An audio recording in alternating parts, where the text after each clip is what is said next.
नमस्कार साथियों, आइए तो देखते हैं मेरी 120 दिवसीय परिवर्तन श्रृंखला का 16वां दिन कैसा रहा। कराग्रे वसते लक्ष्मी, करमध्ये सरस्वती, करमूले तु गोविंदा, प्रभाते करदर्शन। प्रातः स्मरण मंत्र करने के उपरांत मैं नित्य क्रिया से निवृत्त हुआ और अपनी देह का जायजा लिया। अब बारी थी मालिश करने की। मालिश शरीर के अंगों के लिए बहुत ही जरूरी हो जाती है, खासकर तब जब आप पुशअप्स कर रहे हो। आयुर्वेद के विभिन्न ग्रंथों में इसका विशेष महत्व बताया गया। इसे पंचकर्म में अभ्यंग कहा जाता है। मालिश करने के उपरांत मैंने अपनी योगा मैट उठाई और पहुंच गया योग अभ्यास करने हेतु।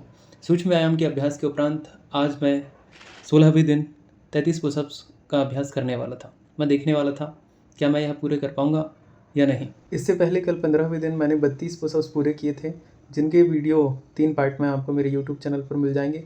अगर आपने अभी तक नहीं देखे हैं तो आप जाइए और देखिए। सूक्ष्म व्यायाम का अभ्यास कर लेने के उपरांत अब बारी थी ताड़ासन, त्रियक ताड़ासन और प्राणायाम आसन का अभ्यास करने की।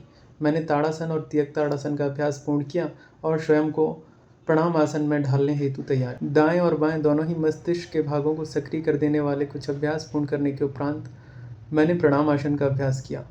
मैं प्रतिदिन प्रणाम आसन के अभ्यास में अधिक स्थिरता, शांति व एकाग्रता विकसित करता जा रहा था।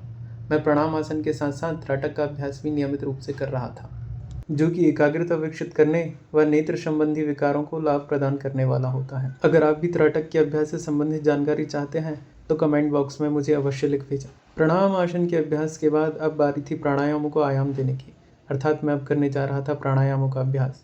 मैंने प्रतिदिन की भांति अनुलोम विलोम प्राणायाम, कपालभाति प्राणायाम व भ्रामरी प्राणायाम का अभ्यास किया और ओम के उच्चारण व शांति मंत्र के पाठ के साथ आज की योगिक अभ्यासों को यहीं समाप्त किया। शीतल जल से स्नान करने के उपरांत मैं श्री हनुमान चालीसा का पाठ करने हेतु उद्यत हुआ। पाठ संपूर्ण करने के उपरांत अब बारी थी भोजन ग्रहण करने की, तो मैंने आज भोजन में सुपाच्य दलिया ग्रहण किया और पढ़ने बैठ गया। लगभग 200 प्रश्न हल करने के उपरांत जब मैंने रिकॉर्डिंग चेक की तो वहाँ कोई रिकॉर्डिंग थी ही नहीं, क्योंकि स्टोरेज भर गई थी और वीडियो बन ही नहीं पाया था। तो फिर से संध्या समय में मैंने ये दूसरा वीडियो बनाया। अध्ययन समाप्त कर मैंने संध्या काल में ओम का त्रिमात्रिक उच्चारण किया, जो कि मुझे शारीरिक, मानसिक व आध्यात्मिक तीनों ही तल पर उन्नत कर देगा। ओम का उच्चारण समाप्त करने के उपरांत अब बारी थी पुस्तक पढ़ने की। एटॉमिक हैबिट्स नामक पुस्तक में आज मैंने पढ़ा, हम जिस संस्कृति में रहते हैं वही तय करती है कि हमारे लिए कौन से व्यवहार आकर्षक हैं। आप सभी लोगों से अनुरोध है कि मेरे यूट्यूब चैनल को अधिक से अधिक लोगों तक पहुँचाएँ। धन्यवाद।